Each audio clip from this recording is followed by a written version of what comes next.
ಬೆಳ್ಳಿತೆರೆಯ ಮೇಲೆ ಅಜೇಯ ನಾಯಕನಾಗಿ ಇದೀಗ ತಮಿಳುನಾಡಿನ ಮುಖ್ಯಮಂತ್ರಿ ಆಗಿರುವಂಥ ಸ್ಟಾಲಿನ್ ವಿಜಯ್ ಅವರ ವೈಯಕ್ತಿಕ ಬದುಕಿನ ಬಗ್ಗೆ ದೊಡ್ಡ ಮಟ್ಟದ ಚರ್ಚೆ ಆಗಿತ್ತು. ಅವರ ಪತ್ನಿ ಸಂಗೀತ ಫೆಬ್ರವರಿಯಲ್ಲಿ ವಿಚ್ಛೇದನಕ್ಕೆ ಅರ್ಜಿಯನ್ನು ಸಲ್ಲಿಕೆ ಮಾಡಿದ್ರು. ಚುನಾವಣೆಯ ಅಸ್ತ್ರವಾಗಿತ್ತು. ಇದೀಗ ಅವರು ಏಕಾಏಕಿಯಾಗಿ ವಿಚ್ಛೇದನ ಅರ್ಜಿಯನ್ನು ವಾಪಸ್ ತೆಗೆದುಕೊಂಡಿದ್ದಾರೆ. ಹಾಗಾದರೆ ಏನೇನಾಯಿತು ಬೆಳವಣಿಗೆ, ಡೀಟೇಲ್ಸ್ ನೋಡ್ತಾ ಹೋಗೋಣ ಕ್ವಿಕ್ ಆಗಿ. ದಳಪತಿ ದಾಂಪತ್ಯದಲ್ಲಿ ಬಿಗ್ ಟ್ವಿಸ್ಟ್ ಆಗಿದೆ. ವಿಚ್ಛೇದನ ಕೋರಿ ಸಲ್ಲಿಸಿದ್ದಂಥ ಅರ್ಜಿಯನ್ನು ಅಧಿಕೃತವಾಗಿ ವಾಪಸ್ ಪಡೆದುಕೊಂಡಿದ್ದಾರೆ ಸಂಗೀತಾ ಸ್ವರ್ಣಲಿಂಗಂ. ಚೆಂಗಲ್ಪಟ್ಟು ಜಿಲ್ಲಾ ಕೌಟುಂಬಿಕ ನ್ಯಾಯಾಲಯದಲ್ಲಿ ವಿಚ್ಛೇದನ ಪ್ರಕರಣಕ್ಕೆ ಅಧಿಕೃತವಾಗಿ ಇತ್ಯರ್ಥ ಆಗಿದೆ. ಲಂಡನ್ನಿಂದ ವಿಡಿಯೋ ಕಾನ್ಫರೆನ್ಸ್ ಮುಖಾಂತರ ಅವರು ಹಾಜರಾದರು. ಅಂದರೆ 1999ರಲ್ಲಿ ಇವ್ರದ್ದು ಮದುವೆ ಆಗಿತ್ತು. ಅದಾದ ನಂತರ ಬೇರೆ ಬೇರೆ ಕಾರಣಗಳೆಲ್ಲ ಬಂದಿತ್ತು. ಅಂದರೆ ಇವರು ದೌರ್ಜನ್ಯ ಮಾಡಿದ್ದಾರೆ, ಬೇರೆ ಬೇರೆ ವಿಚಾರಕ್ಕೆ ಸಂಬಂಧಪಟ್ಟಂತೆ ಅವರು ಪ್ರಶ್ನೆಗಳನ್ನು ಎತ್ತಿದ್ರು. ಹೀಗಾಗಿ ವಿಚ್ಛೇದನಕ್ಕೆ ಹೋಗಿತ್ತಿದ್ದು. ಇದೀಗ ತಮಿಳುನಾಡು ರಾಜಕೀಯ ಸಿನಿ ವಲಯದಲ್ಲಿ ಅನಿರೀಕ್ಷಿತ ನಿರ್ಧಾರ ಒಂದು ದೊಡ್ಡ ಮಟ್ಟದ ಸಂಚಲನಕ್ಕೆ ಕಾರಣ ಆಗಿದೆ. ಇದು ಒಂದು ಬೆಳವಣಿಗೆ. ಮಕ್ಕಳ ಕಾರಣನ ಈ ವಿಚ್ಛೇದನ ಅರ್ಜಿಯನ್ನು ವಾಪಸ್ ಪಡೆಯೋದಕ್ಕೆ ಮಕ್ಕಳೇ ಕಾರಣ ಎನ್ನುವಂಥದ್ದು ಚರ್ಚೆ ಆಗ್ತಾ ಇರೋದು. 12 ಪುಟಗಳ ಸುದೀರ್ಘ ಪತ್ರವನ್ನು ಸಲ್ಲಿಸಿ ಅರ್ಜಿಯನ್ನು ಹಿಂಪಡೆಯೋದಕ್ಕೆ ಕಾರಣವನ್ನು ವಿವರಿಸಿದ್ದಾರೆ ಪತ್ನಿ. ಕಳೆದ 8 ತಿಂಗಳಲ್ಲಿ ಪತಿಯ ವರ್ತನೆಯಲ್ಲಿ ಸಕಾರಾತ್ಮಕ ಬದಲಾವಣೆಯನ್ನು ಕಂಡಿದೆ ಅಂತ ಸಂಗೀತಾ ಅವರು ಹೇಳಿರೋದು. ಸಂಗೀತಾ ಸ್ವರ್ಣಲಿಂಗಂ ಅವರು ಹೇಳಿದರು. ಮಕ್ಕಳಾದ ಜೇಸನ್ ಚಂಜಯ್ ಮತ್ತು ದಿವ್ಯಾ ಸಾಶಾ ಅವರ ಭವಿಷ್ಯಕ್ಕಾಗಿ ನಾವು ಒಂದಾಗಿದ್ದೇವೆ ಅಂತ. ಕೆಲವು ದಿನಗಳ ಹಿಂದಷ್ಟೇ ತಂದೆ ವಿಜಯ್ ಅವರನ್ನು ಭೇಟಿಯಾಗಿ ಸಂಧಾನವನ್ನು ನಡೆಸಿದ್ರು ಪುತ್ರ. ವೈಯಕ್ತಿಕ ಮನಸ್ಸಿನಿಂದ ಮಕ್ಕಳ ಜೀವನ ಹದಗೆಡಬಾರದು ಅಂತ ಈ ಮಹತ್ವದ ನಿರ್ಧಾರವನ್ನು ತೆಗೆದುಕೊಳ್ಳಲಾಗಿದೆ ಅಂತ ಬರ್ತಾ ಇರುವಂಥ ಡೀಟೇಲ್ಸು. ಒಂದು 12 ಪುಟಗಳ ಪತ್ರದಲ್ಲೆಲ್ಲ ಬರೆದ್ರು ಅವರು.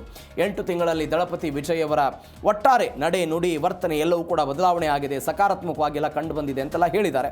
ಹಾಗಾಗಿ ನೋಡೋಣ ಏನಾಗುತ್ತೆ. ಎಲ್ಲದರ ನಡುವೆ ವದಂತಿಗಳ ಅಬ್ಬರಕ್ಕೆ ಫುಲ್ ಸ್ಟಾಪ್. ತ್ರಿಷಾ ಚರ್ಚೆಗೆ ತೆರೆ. ಆದರೆ ತ್ರಿಷಾ ಅವರ ಜೊತೆಗೆ ವಿವಾಹೇತರ ಒಂದು ಸಂಬಂಧವನ್ನು ಇಟ್ಕೊಂಡಿದ್ದಾರೆ ಅಂತ ಗಂಭೀರ ಆರೋಪ ಎಲ್ಲ ಆಗಿತ್ತು. ನಟಿಯೊಬ್ಬರ ಜೊತೆಗಿನ ವಿವಾಹೇತರ ಸಂಬಂಧದ ಬಗ್ಗೆ ದೊಡ್ಡ ಮಟ್ಟದ ಆರೋಪ ಬಂದಿತ್ತು. ಸಾಮಾಜಿಕ ಮಾಧ್ಯಮಗಳಲ್ಲಿ ನಟಿ ತ್ರಿಷಾ ಕೃಷ್ಣನ್ ಹೆಸರು ಲಿಂಕ್ ಮಾಡಿ ದೊಡ್ಡ ಮಟ್ಟದ ಟ್ರೋಲಿಂಗ್ ಎಲ್ಲವೂ ಕೂಡ ಆಗಿತ್ತು. ಅವರು ಪ್ರಮಾಣವಚನ ಸ್ವೀಕಾರ ಸಮಾರಂಭಕ್ಕೂ ಬಂದಿದ್ದು ಚರ್ಚೆ ಆಗಿತ್ತು. ಕುಟುಂಬದವರ ರೀತಿ ಕಾಣಿಸ್ಕೊಳ್ತಾ ಇದ್ದಾರೆ, ಇತ್ಯಾದಿ ಎಲ್ಲ ಆಗಿತ್ತು. ಸಂಗೀತ ಕೇಸು ವಾಪಸ್ ಪಡೆಯುವ ಮುಖಾಂತರ ಎಲ್ಲ ವದಂತಿಗಳಿಗೆ ಇದೀಗ ಬ್ರೇಕ್ ಬಿದ್ದಿದೆ. ಮೌನವಾಗಿಯೇ ತಮಿಳುನಾಡಿನ ಮುಖ್ಯಮಂತ್ರಿ ದಳಪತಿ ವಿಜಯ್ ಉತ್ತರವನ್ನು ಕೊಟ್ಟಿದ್ದಾರೆ. ದಶಕಗಳ ಕಾಲದ ಸ್ನೇಹದ ಬಗ್ಗೆ ಅಪಪ್ರಚಾರಕ್ಕೆ ಅಧಿಕೃತವಾಗಿ ಬ್ರೇಕ್ ಬಿದ್ದಿದೆ.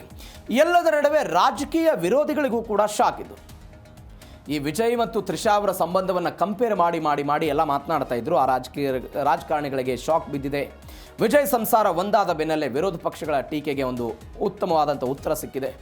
ರಾಜಕೀಯವಾಗಿ ವಿಜಯ್ ಅವರನ್ನು ಹಣಿಯೋದಕ್ಕೆ ಫ್ಯಾಮಿಲಿ ಮ್ಯಾಟರನ್ನು ಬಳಸಿದ್ರು ವಿರೋಧಿಗಳು. ಮುಂದಿನ ದಿನಗಳಲ್ಲಿ ತಮಿಳುನಾಡಿನ ಫಸ್ಟ್ ಲೇಡಿಯಾಗಿ ಸಂಗೀತ ಕಾಣಿಸ್ಕೊಳ್ತಾರೆ ಅಂತ ಹೇಳ್ತಿದ್ದಾರೆ. ಹೀಗಾಗಿ ಏನಾಗುತ್ತೆ ನೋಡೋಣ. ಸಿನಿಮೆಯ ಶೈಲಿಯಲ್ಲಿ ಇದೀಗೊಂದು ಹ್ಯಾಪಿ ಎಂಡಿಂಗ್ ಸಿಕ್ಕಿದೆ. ಈ ಸಿನಿಮಾಗಳಲ್ಲಿ ಅಂತಿಮವಾಗಿ ಒಂದು ಹ್ಯಾಪಿ ಎಂಡಿಂಗ್ ಸಿಗುತ್ತಲ್ಲ, ಅದೇ ರೀತಿಯಾಗಿ ಬೆಳ್ಳಿಯ ತೆರೆ ಮೇಲೆ ಸಾವಿರಾರು ಕುಟುಂಬಗಳನ್ನು ಒಂದಾಗಿಸಿದ್ರು ವಿಜಯ್. ಅದೇ ರೀತಿಯಾಗಿ ತಮ್ಮ ವೈಯಕ್ತಿಕ ಬದುಕಿನಲ್ಲೂ ಕೂಡ ಸಕ್ಸಸ್ ಆಗಿದ್ದಾರೆ.